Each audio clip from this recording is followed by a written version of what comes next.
신라가 왕 중심 국가가 된 결정적 순간.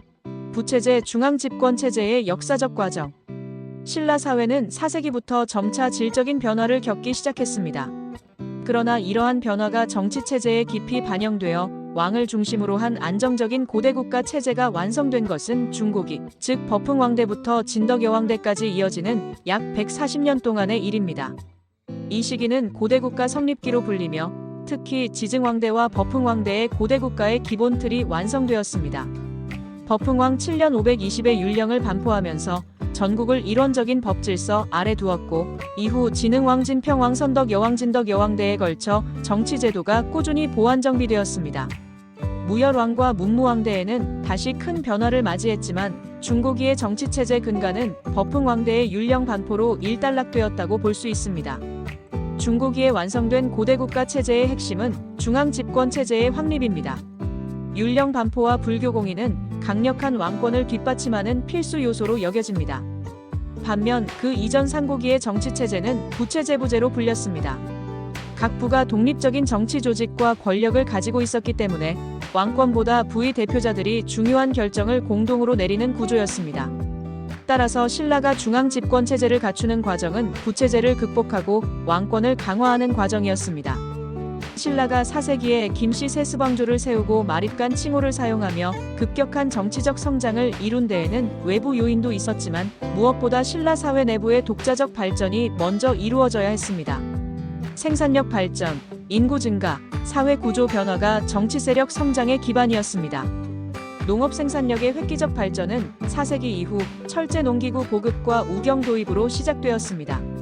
1에서 3세기에는 철제 농구가 소수 발견되었을 뿐이었으나 4세기 이후 새로운 철기 제작 기술이 널리 퍼지면서 철제 따비갱 이삽쇠스랑 등이 일반화되었습니다. 이러한 도구들은 깊은 경작을 가능하게 하여 제초 작업 효율화, 지력 회복 기간 단축, 황무지 개간을 촉진했습니다. 특히 낫의 확대 보급은 수확 작업을 획기적으로 개선하여 한 번에 여러 포기를 베어낼 수 있게 함으로써 노동력을 크게 절감했습니다. 이는 소규모 가후 단위 농업 경영 확립에 결정적 역할을 했습니다. 가장 큰 변화는 우경 보급이었습니다. 지증왕 3년 500기에 처음으로 소를 밭가는 데 이용하였다는 기록은 이 시기 우경이 상당히 보급되었음을 보여줍니다. 우경은 인력 경작보다 2.4배 이상 최대 17배. 추정의 경작 능력을 높여 경작 면적 확대와 소규모 경영을 촉진하며 기존 농촌 공동체를 급격히 와해시켰습니다. 4세기 이후 철제 가공도구 발달로 토목 기술이 향상되면서 수리시설이 크게 확충되었습니다.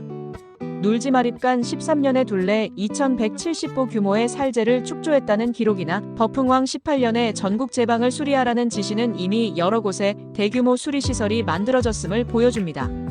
수리시설 확충으로 농업 생산량이 급증하였고 관계시설 발달로 벼농사가 확대되어 6세기경 벼가 주곡이 되었습니다.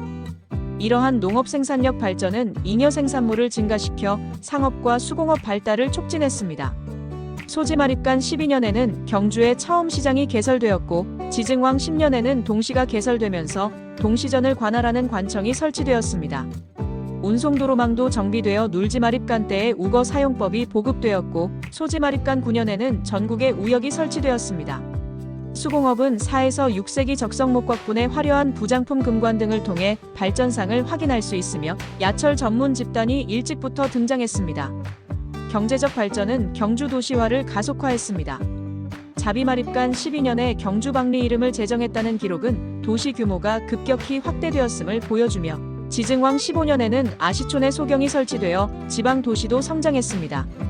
농업 생산력 발달은 인구 증가를 가져왔고 대규모 고촌고분 등장은 이를 간접적으로 증명합니다. 농업 생산력 발전은 농촌 사회 구조를 바꾸었습니다. 철제 농기구와 우경 보급은 집단적 농업을 가후 단위로 전환시켰고 기존 공동체가 급속히 와해되었습니다. 철제 농기구나 소를 독점한 계층과 그렇지 못한 계층 사이에 빈부 격차가 확대되어 계층 분화가 진행되었습니다. 일부는 노비로 전락하거나 수공업으로 이동하였고 이러한 과정은 지방사회의 중앙 권력이 침투할 기반을 마련해 주었습니다.